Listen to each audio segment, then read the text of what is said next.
Is this time of quarantine causing you, maybe forcing you to deal with some residue, issues, problems that in the past referring to the last maybe 4 weeks or so ago, you were able to, in a sense, run away from because you could go to work or you could go to school, or you could go meet that friend and have coffee.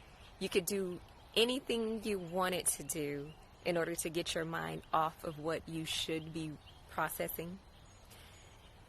If that's you, then you should listen up. My name is Shantae Dent, and I want to share with you a few tips that may help you during this time of quarantine, where you may be in a position where there's some situations that you have put off for so long, even convinced yourself that eventually you'll be better and eventually you'll heal and eventually you'll miraculously forget about it. But what's happening is that you're actually staying busy, so busy, filling your mind with things and thoughts or, work projects, just doing whatever you need to do in order to not do what you really need to do. So here's some suggestions. If you're in the place where you feel like you are rehearsing, you can't even, stop thinking about it for a good 30 minutes, whatever it is, I would hope that you're able to know that, number one, you don't have to stay in that space. I always say that because I'm convinced that people believe that once I'm angry over one incident, I have to stay angry. There's no way of coming back or bouncing back from that situation. But here's some very basic and practical tips. The first thing I would suggest is journaling. Some people hate writing, and if that's you, the cool thing about journaling is it doesn't have to be grammatically correct. You don't have to write in paragraphs. You may choose to bullet point your thoughts. But journaling is an amazing way to get all of those thoughts that are circling in your mind, to get them out. So writing everything down that you're feeling and not being ashamed of what you're feeling. So if you're feeling some emotion that causes you to feel embarrassed, like when you're journaling, there's nothing to be embarrassed about. There are no limits. So anything and everything that you are feeling, write it down. If you are mad at someone, write it down. If you are experiencing just an emotional roller coaster, write that stuff down. Even if you don't, clearly you may not feel good about how you're feeling, but for step one, write it down. Get it out of your mind onto the paper. And the next step, which is probably twofold, and this is something that I do if I really find myself struggling with the situation. Read what you wrote and think about what you wrote. And then ask yourself, if a really good friend, if a dear friend or family member came to me, or even a stranger, someone in distress or just full of anxiety came to me with this exact situation, what would I tell that person? How would I help that individual heal in a healthy way? How would I help that individual take the next step in a very healthy way so that they can experience freedom from the tormenting thoughts, right? Rehearsing this situation or this experience. What would I do? What would I say to that person? And you can write that answer down too. And whatever you wrote, read that out and say that to yourself. Shantae, this is what you should do. Shantae, practice X, Y, and Z. Shantae, exercise this, skill. And feed yourself that same information that you would feed to someone else. The second part of that is literally taking a step back from everything that's going on and look at the scenario. Envision it as if it's a movie playing right in front of your eyes. And you know yourself more than anyone. More than anyone on this planet, you know yourself. And have a moment of transparency and vulnerability and look at your heart and get to the root. Get to the root. So for example, I use this scenario in some of my classes. and I recently shared it with someone. There was a season where I found myself snapping with my children. So they would, doing whatever they do, and mommy would give instructions, and they would not follow through. And I found myself in that season being overly irritated and agitated, like, didn't mommy say do this, and didn't mommy say do that? And then I would step back and say, oh, Shantae, you were a little harsh there. Maybe you were doing a little extra in that situation. And clearly, parents, we all know, if you're a parent, there are times where you have to take it up a notch, right? Take it up a notch to get their attention. And that's necessary sometimes. What I'm talking about is those moments where you clearly just go over the top.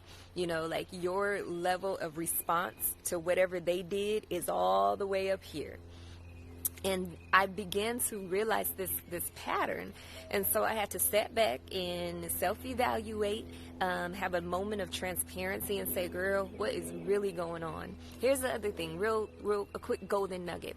I always try to keep in mind that I am responsible for the memories that are created for my children.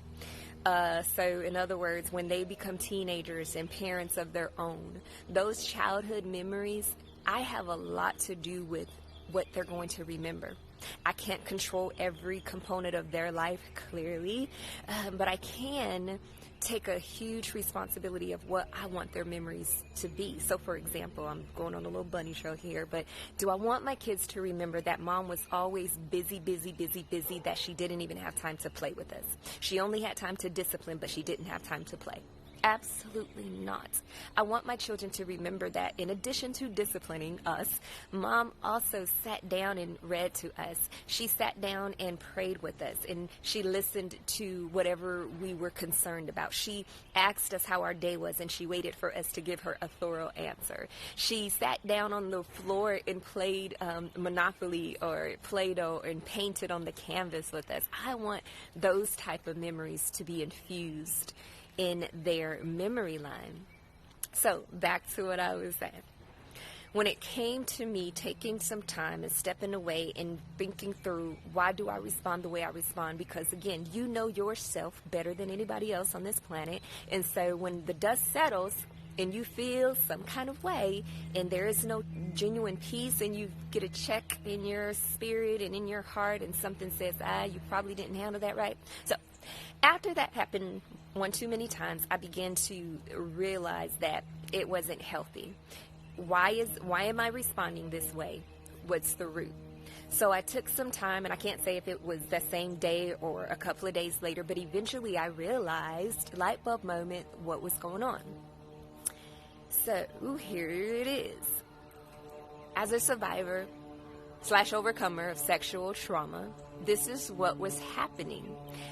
I was correlating the fact that my kids weren't listening to my instructions, whatever it is that I was telling them to do. There was a delayed response, or they ignored me, or maybe they genuinely didn't hear me.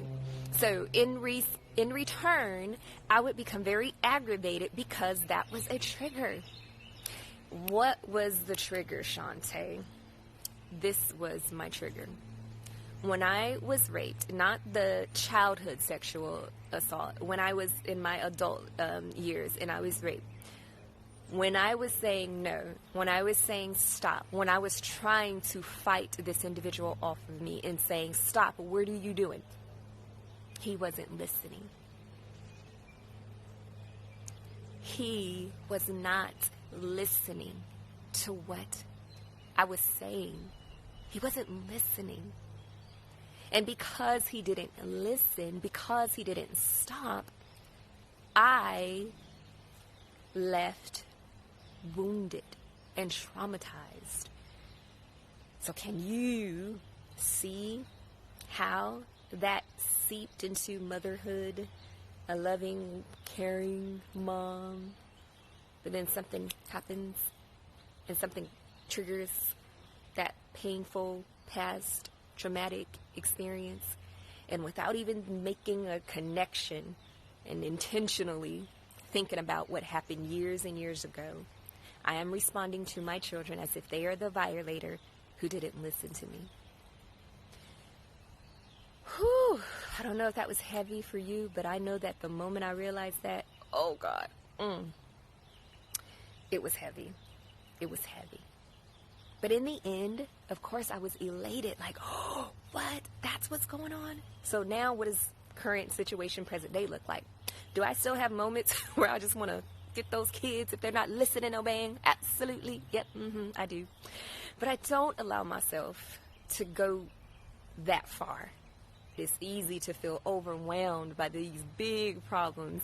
And then if we slow down and break that thing down, write out how we feel, be okay with how we feel, and process the next healthy step, I believe that we'll move forward into this place of freedom and healing, and we won't go crazy.